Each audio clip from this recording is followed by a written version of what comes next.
Sizin Qurşaqlar патшалығында болғаныңыз бармы? Азнакайда яшәүче Альбина Кәримованың фатирында һәрчак бәйрәм рухы хөкем сүрә. Альбинаның коллекциясында бүген 50дән артык Qurşaq бар. Әйдәгез аларны ясау тарихы белән якыннанрак танышып үтик. Азнакай автомобиль юллары идарәсендә эшләүче Альбина Кәримова бүген күз явын алырдай Qurşaqлар тегә.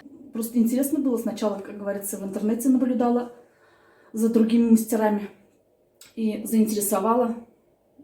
На данный момент шью вот таких тильт с точками вместо глаз.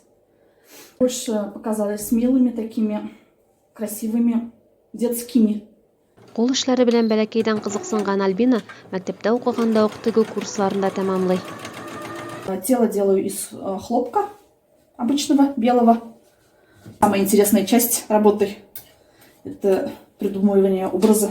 Ул остасы киемнәр өчендә табигый тукымалар гына куллана.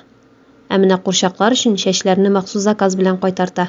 Анысы ангор кәҗәләренеке икән.